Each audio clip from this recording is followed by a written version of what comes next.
जो फ्लड है that is different from the flood that we have experienced lately in the history. Floods में trees का बड़ा important role है। They act as barriers कि जब पानी का फ्लो हो रहा हो, उसके सामने दरख्त लगे और लाइन लगी हो, तो आप उसके फ्लो को तोड़ देते हैं, उसके स्पीड ऑफ वाटर को तोड़ते हैं और इरोजन के हैजर्ड को रोकते हैं आप। आज से पहले आपको पता है कि अगर आप 40 साल पहले चले जाएं तो हमारे जो एग्रीकल्चर लैंड्स थी उस पे जो हमारे बड़े थे वो दरख्त लगाया करते थे। Multinational companies they came to the farmers और उन्होंने उनको बताया कि आपके दरख्त जो हैं they are the big hurdle in the productivity of your crops. तो इस तरह वो भी सिस्टमेटिकली दरख्त जो है वो रिमूव कराए। यहाँ पे लोग कहते हैं कि डैम का कोई फर्क नहीं पड़ता, डैम का बहुत फर्क पड़ता है, but you have to make them on strategic point. Green credit programme CM साहिबा ने स्टार्ट किया, that is a very good initiative और I recommend everybody to participate in this drive कि मुल्क में जो है ज़्यादा से ज़्यादा दरख्त लगाए जाएं ताकि हम इन नेचुरल क्लाइमेटीज़ को और अपनी जो एग्रीकल्चर सिस्टम है उसको सस्टेनेबल बना सकें। फ्लड्स के बारे में मैं थोड़ा सा एक्सप्लेन कर दूं कि हमारा जो ये इंडो पाक का या पाकिस्तान का जो इलाका है दैट इज़ इसकी एक बहुत लंबी हिस्ट्री है जिसमें फ्लड्स हमारे हमेशा यहाँ पे हमेशा से यहाँ पे आते रहे हैं। पहले पहले आपने सुना होगा कि जंग भी डूब जाता था और सारे इलाके कुछ इलाके डूब जाते थे, लेकिन ये जो फ्रीक्वेंसी ऑफ फ्लड्स थी ये काफ़ी लंबी होती थी। मतलब एक फ्लड अगर एक साल में आया तो अगला फ्लड तकरीबन 10 से 15 साल के बाद आता था। But with the passage of time आपको पता है कि क्लाइमेट चेंज एक फिनोमिना है जिसको पहले पहले दुनिया ने एक्सेप्ट नहीं किया, लेकिन आजकल उसके जो असरात हैं specially in the Asian countries उसके असरात बहुत ज़्यादा आपको नज़र आने शुरू हो गए हैं। अगर आप पाकिस्तान की भी हिस्ट्री देखें तो आप देखेंगे कि हमारे जो पिछले 3-4 फ्लड्स हैं या 3-4 जो हमारी क्लाइमेटीज आई नेचुरल क्लाइमेटीज हैं उनकी फ्रिक्वेंसी बहुत ज़्यादा है। तो पिछला फ्लड हमारा 2022 में अगर आया था तो अभी 2025 में दूसरा फ्लड आया। अब ये जो फ्लड है that is different from the flood that we have experienced lately in the history. इस फ्लड का मसला ये है कि ये हमारा बहुत ज़्यादा इंटेंस रेनफॉल्स हुई हैं और बहुत शॉर्ट पीरियड में हुई हैं। हमारे मानसून में इतनी इंटेंस रेनफॉल पहले कभी नहीं देखी गई थी और फिर इस मानसून सीजन की penetration was very deep above in the northern areas of Pakistan. जहाँ पे हमारे नॉर्दर्न एरियाज में जहाँ पे सिर्फ बर्फ पड़ती थी वहाँ पे ये बारिश हो गई। और जब आप अब अगर आप साइंटिफिकली इसको देखें तो जहाँ पे बर्फ पड़ती है और दोबारा वहाँ पे बारिश पड़ जाए तो एक कतरा जब बारिश का बर्फ पे पड़ता है तो वो फिर with the passage of time जब वो दरियाओं में आता है तो वो 10-15 कतरे बन जाते हैं। तो इस वजह से जो एक थोड़ी सी बारिश पड़ी in the snow receiving area तो वहाँ पे जो बारिश पड़ी तो वो बहुत ज़्यादा मसला एग्रीवेट कर गया।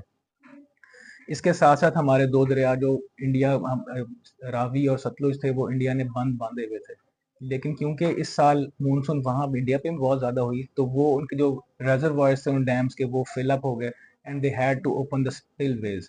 तो उस वजह से हमारे पास डबल जो पानी का जो इन्फ्लक्स था वो इंडिया की साइड से भी और हमारी नॉर्दर्न साइड से भी वो मैनी फोल्ड्स बढ़ गया और वो सारा जो है पंजाब में दैट फ्लोड इनटू पंजाब और वहाँ पे हमारे जो है we had to open the gates and we had to open the हमें सारे जो बंद वो तोड़ने पड़े और एग्रीकल्चर लैंड को फ्लड करना पड़ा to save the big cities. ये सिचुएशन इट इज ये मैंने जैसे बताया कि हिस्ट्री में भी आती रही है और भी अब ये with the passage of time under climate change ये एडवर्स से एडवर्स की तरफ जा रही है and we have to prepare to save our agricultural lands and save our lives of our local people from these natural calamities। जो इस साल का सिनेरियो है उसमें तो वी वर नॉट प्रिपेयर्ड और उसमें अगर मैं ये कहना गलत नहीं होगा कि अगर हम प्रिपेयर भी होते तो इसके डैमेजेस को हम कंट्रोल तो कर सकते थे, लेकिन इससे बच बिल्कुल 100% बच नहीं हम सकते थे क्योंकि इतना इन्फ्लक्स ऑफ वाटर हमने कभी नहीं देखा। लेकिन इसके इंटेंसिटी को हम कम कर सकते थे। इसमें बहुत सारे तरीके हैं जिसमें आप डैम्स बना सकते थे। We can build different dams. यहाँ पे बहुत सारी बातें मैंने और भी सुनी कि यहाँ पे लोग कहते हैं कि डैम का कोई फर्क नहीं पड़ता, डैम का बहुत फर्क पड़ता है, but you have to make them on strategic points जहाँ पे आप जितना पानी ज़्यादा आता है उसको आप डिफरेंट स्पॉट्स पे आप सेव कर सकें उसको। उसमें फिर आप बाय द एंड कि जब पानी समुद्र में जाता है तो आप उसकी इंटेंसिटी कम कर लेते हैं। दूसरी चीज़ ये है कि we need to improve the vegetative cover of the Punjab province, जिसमें स्पेशली आजकल ग्रीन क्रेडिट प्रोग्राम सीएम साहिबा ने स्टार्ट किया, that is a very good initiative. मैं इसकी जितनी तारीफ की जाए कम है, लेकिन इसको प्रॉपरली कंडक्ट करना चाहिए और इसको आवाम को ज़्यादा से ज़्यादा इसमें अवेयरनेस देनी चाहिए कि how they can participate in this programme.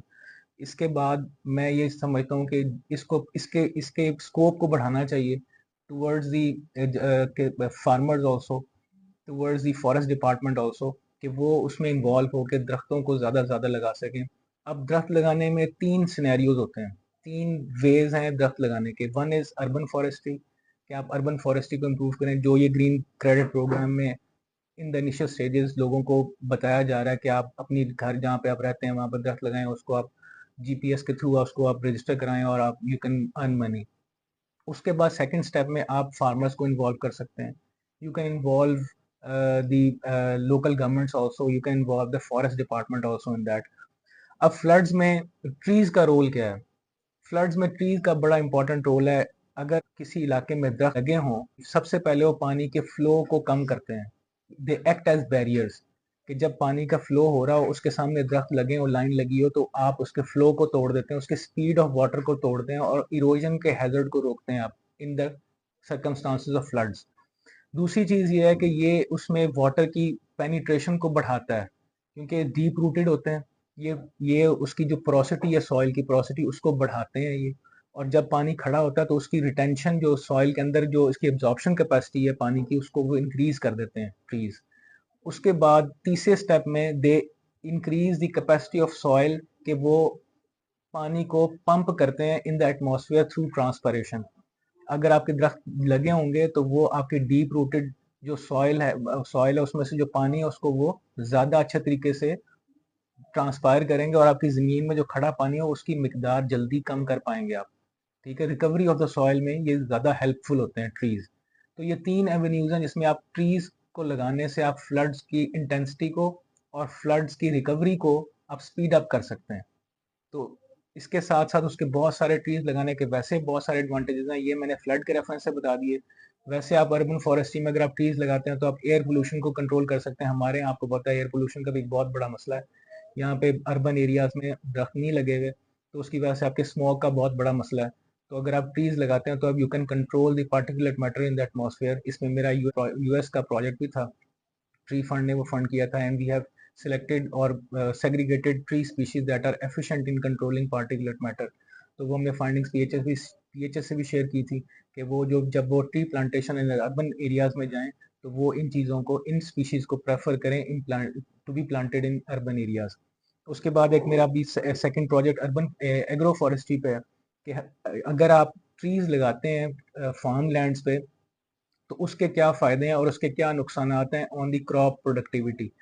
आज से पहले आपको पता है कि अगर आप 40 साल पहले चले जाएं तो हमारे जो एग्रीकल्चर लैंड्स थी उस पे जो हमारे बड़े थे वो दरख्त लगाया करते थे। लेकिन with the passage of time जब ये प्रोडक्टिविटी का सारा सर्कल स्टार्ट हुआ कि हमने पर एकड़ यील्ड को बढ़ानी है, तो agriculture sector and multinational companies they came to the farmers और उन्होंने उनको बताया कि आपके दरख्त जो हैं they are the big hurdle in the productivity of your crops. तो इस तरह वो भी सिस्टमेटिकली दरख्त जो है वो रिमूव कराए गए। वो उस एरिया के हिसाब से, मैं उसको गलत नहीं कहता कि आपने प्रोडक्टिविटी बढ़ानी थी, आप क्योंकि दरख्त थोड़ा सा आपके एज इफेक्ट की वजह से कम्पीट करते हैं तो उन्होंने प्रोडक्टिविटी को इंक्रीज किया। लेकिन अब ये जो नेक्स्ट जो थर्ड फेज आ रही है एग्रीकल्चर पर, that is relevant to climate change. अब क्लाइमेट चेंज में आपके हार्श एनवायरमेंटल कंडीशंस इंटेंसिफाई करती जा रही हैं, टेम्परेचर जो है बढ़ता जा रहा है, समर टेम्परेचर बढ़ते जा रहे हैं, विंटर टेम्परेचर कम होते जा रहे हैं, फ्लड्स की सिचुएशन एडवर्स होती जा रही है। तो उसमें relevancy of trees on your agriculture land is becoming more and more important. उसमें ज़्यादा रेलिवेंट होते जा रहे हैं कि आप अपनी एग्रीकल्चर लैंड्स पे भी दरख्त लगाएं। और उसमें आई रिसेंटली, मेरे एक स्टूडेंट हैं आसिफ, उन्होंने सर्च किया 3 साल की, उन्होंने 3 साल का डाटा लिया है and we have came to the conclusion कि आपकी एग्रो फॉरेस्ट्री जो है वो in the conventional year it is equivalent to agriculture system जिसमें प्रोडक्टिविटी के लॉस ज़्यादा नहीं होते। But in the context of climate change ये आपकी प्रोडक्टिविटी को सस्टेन करती है and it your productivity actually increases as compare to conventional agriculture system.